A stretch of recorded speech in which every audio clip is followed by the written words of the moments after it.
Hey everybody, it's Tripl-L coming in to talk about My Hero Academia spoilers. What chapter are we on? 316. Alright, so we're going to do things the regular way, but I will tell you we have quite a few spoilers this time around. There's just a lot of sources, and the sources are actually giving us quite a lot of good information. So we're going to take our time and go through that. I'll give you the general summary, then we'll move into translations that someone did because there are extra details in those translations. If there's anything I need to say about the spoilers at the beginning, it's just like it's an interesting chapter structure-wise, just because we move through it so quickly. But looking at the pages, I like it a little bit more than the description implies. But it's still an interesting chapter. I do feel that the author he hid stuff in a flashback again, and eventually the flashback's details are going to come out because that's what happens. Anyway, let's get into it. Title, The Next. So Endeavor arrives on the battlefield. This is right after Nagant's issue has happened. He says they received a message from All Might telling them Deku was in danger, but it took some time to get there because he's slower on rainy days. He asks about Deku and about enemies other than Nagant, but they're interrupted by Hawks' scream. Hawks is falling because he still doesn't have enough feathers to fly while carrying Nagant, so Izuku holds them up with Black Whip. He seems to be in extreme pain. I think that's referring to Izuku. Izuku tells Hawks about the explosion and how, judging by the timing, it wasn't something that Nagant planned herself, so that's good. So it's probably caused by All For One. Hawks starts introducing himself to Nagant, saying that he's her replacement, and that after fighting Izuku, she should have already noticed that there's still hope in Hero Society, that it's still too early to give up. Now, there's more that actually goes on in this one part here, but important to note that Hawks doesn't know Nagant. That is very important to note. Although Nagant asks Hawks something later on that I think implies some differences in the Public Safety Commission. But let me just quickly check. Is there any other worthwhile point here? No, this is just pretty much a transition. Okay, so we move on. Hawks begs Nagant to tell them everything she knows about All For One and give them some hope because he doesn't want it to end with her being used once again. I think this is just really funny. In context, Hawks is holding a charred body. So it's just funny that this is what he's going for. But don't worry, there's a little bit more information here. After hearing from Hawks that he's her replacement, she assumes he must be from the Safety Commission. So she starts wondering why he still has those glowing eyes. In other words, Hawks has bright eyes. Not only Hawks, but Izuku also has the eyes of someone who hasn't given up. The reminder of herself when she was a little girl full of dreams. There is a shot of Nagant sitting in her house. It's an innocent shot. It's another one of those innocent shots. Nagant screams the orders she received from All For One. She was supposed to bring Izuku to a mansion in Hibori Woods in the next 2 months. That mansion is the mansion of the race or the speciest, the anti-mutant shaped people that Shigaraki and them beat up. That was confirmed through some spoiler translations later. They reach the ground safely. Nagant warns them that All For One has many strong individuals by his side. There is a shot of that panel, and there's a guy with dreadlocks from what I can tell. She says her heart wasn't strong enough and asks Hawks how he's been able to keep his head up after all he's been through. We then see a flashback of Baby Hawks holding the Endeavor plushie. He says it's because he had someone to support him and that he's just overall a pretty optimistic guy. It's a pretty loud event. Like, it's funny. Nagant comes off a little bit strange here because Nagant's a person who from what we see in her flashbacks, could afford to live a life where she had dream in her, or she had hope in her eyes, where she lived looked pretty safe. She was in a place where she lived in a positive part of society for the good chunk of her life. Hawks, meanwhile, lived in the worst part of society. And it's interesting that at the end of the day, you end up seeing Hawks, a person who's been through actual bad stuff, still being optimistic, whereas Nagant, who came from a more luxurious life comparatively, is the one that breaks. I found it really funny that all of this just pretty much is summed up by a difference in mindset, which just reaffirms that Nagant's mindset wasn't made for the type of work she was doing. Anyway, Endeavor is holding Shizaki, who's still screaming about his boss, and now he wants to apologize to him. Izuku asks him if he still remembers what he did to Eri. Shizaki then starts to repeat Eri's name while saying that she's all that he needs to wake the boss. So this is kind of setting up that this is implying that Shizaki doesn't have access to his quirk. And this is implying that Eri might be the one to help her grandfather. Deku then said that since Shizaki still has the feelings of wanting to apologize to someone, if he can project that feeling for Eri as well, then he would fulfill Lady Nagant's promise to him by taking him to the boss. So this is just saying that there's going to be more little things with Shizaki. The big question is whether or not it's happened by the time the chapter ends. Anyway, All Might then arrived, and All Might arrives in a car. I think Best Jeanist might have picked him up. and hurriedly make sure of Izuku's condition. Endeavor reported the situation. Endeavor reported the situation and asked for the police and ambulance. So for that particular line, Endeavor declares that the two have been captured, and he calls for the police and ambulance, and he is intending to get Nagant to the hospital. For the record, for those that don't know the images, I'll link Mangahelpers, but Nagant looks fine. Even though she looks crispy on the outside, she was still able to open her eye. I think there's a crack through her eye. I don't know how that works. But Nagant looks like she's still fine. I think Nagant's going to live, most likely. Especially because there is a flash forward, or there's a time skip, a small one or a big one, we don't know. Because there's a time skip, it's more than likely that this girl is still alive or had more of a message for these people. Anyway, the next panel changed location to Hibori Woods. To be exact, it was the mansion of the CRC base. Hawks, Genus, Endeavor, Mount Lady, Kamui Woods, and Edgeshot were seen to follow Izuku. There's another thing. When Hawks arrives, Hawks is speaking into something that looks like a walkie-talkie, and he's telling everyone to be ready. Well, I'll check again when we get into that part. But anyway, the narration explained that All for One and Shigaraki are still not able to take One for All. When they entered the mansion, a hologram of All for One appeared and welcomed them. The hologram is it's not actually a hologram of just his body. It's just it's a hologram of a screen. It's essentially a high-tech version of having a video play on a TV screen. All for One said that having the hologram appear means that Nagant got them to spill the location info, so everything is still going as All for One had planned, blah blah blah. All for One explained that he loves to predict people's moves. He then proceeded to have a monologue about how society outcasts people with quirks that don't match the society standard. He said that the path that Izuku chose is hard, and he'll need to fight endless battles, and his heart will just get worn down as he keeps fighting. All for One then said he's no longer interested in All Might. He then told Izuku, next, it's your turn, parallel to All Might's word in Camino. In the last panel, we see the mansion explode. Not that big of a deal. When you actually see the images, it makes everything a lot more ridiculous. The way this reads, from what I'm seeing right now from the images, specifically where All for One is talking about how Izuku's going to have to be on a hard path, he has to fight endless battles, and his heart is going to get worn down as he keeps fighting. That line just tells me All for One is saying, I'm going to terrorize you now. Yeah, I'm not going to be able to steal your quirk for a while, but I'm going to terrorize you. That's pretty much what it is. It's just flat out threatening him. Reality is, Hawks and Endeavor are in that building with Izuku. They're not gonna die here.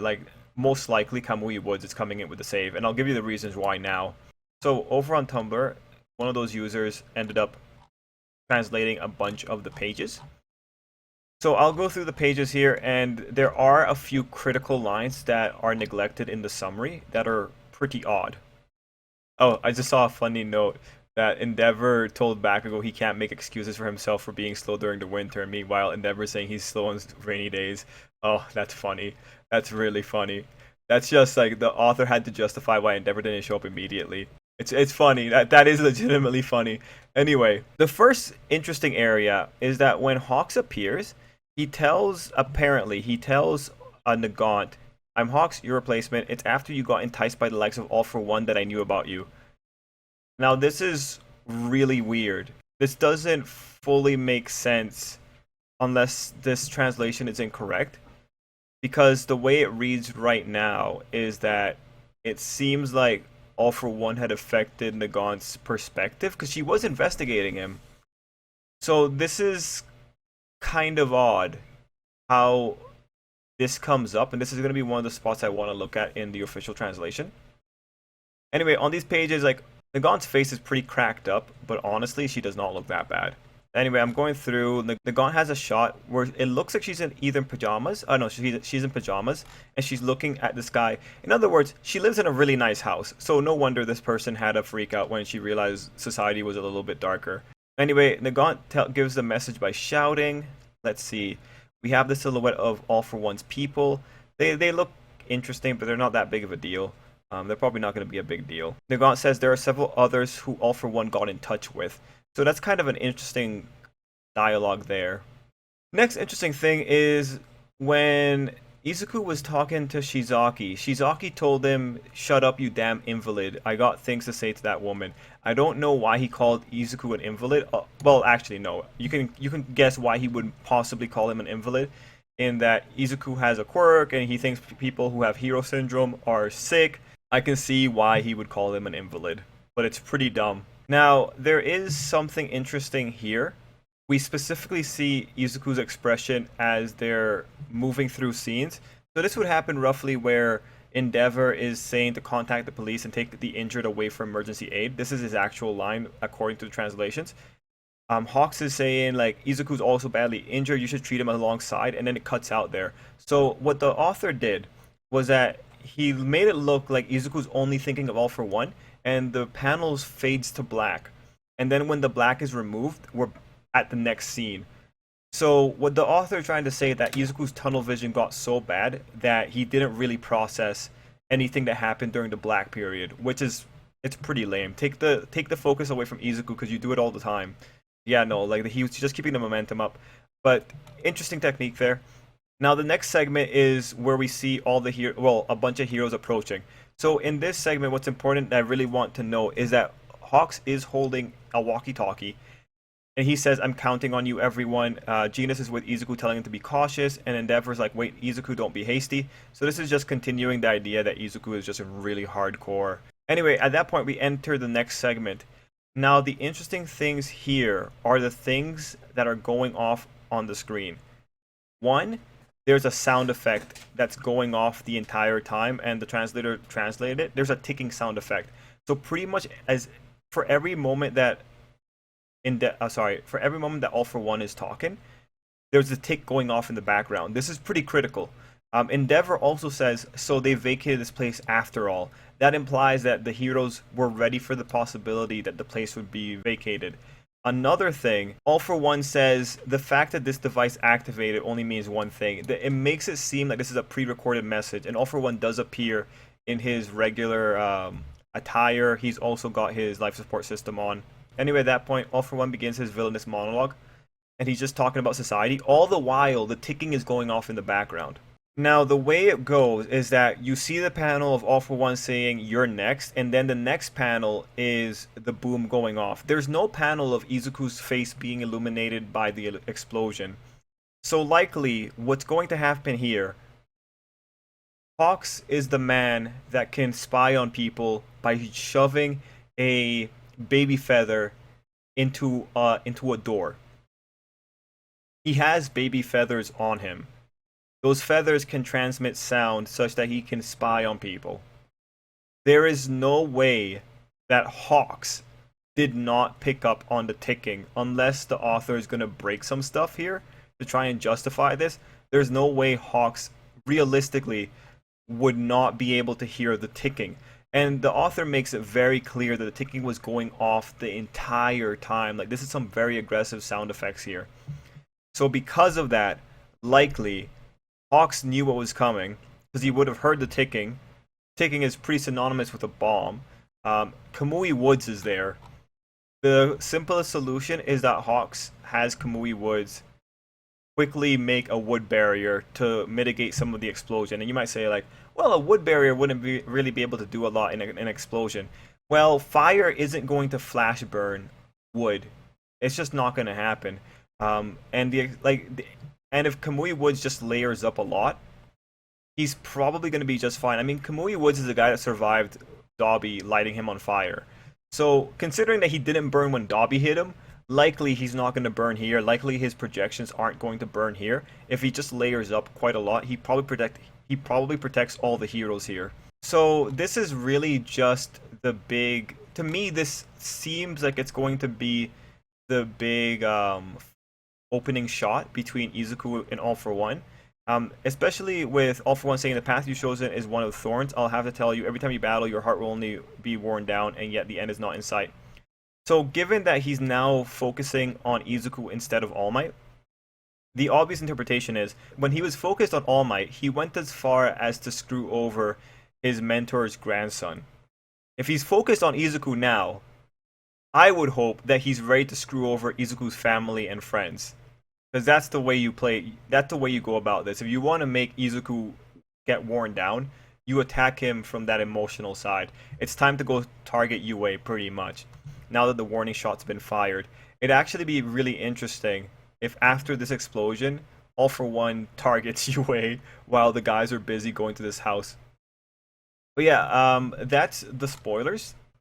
Anyway, everyone, the chapter I feel is pretty simple. There's nothing that really sticks out to me in any particular way. One thing I just take away from everything at the end is that those people are probably fine. The entire scene is structured to make it look like it's obvious that the ticking would have been caught, so I think we're going to be fine. Guys, let me know what you thought down below, and until next time, I hope you have an absolutely great day.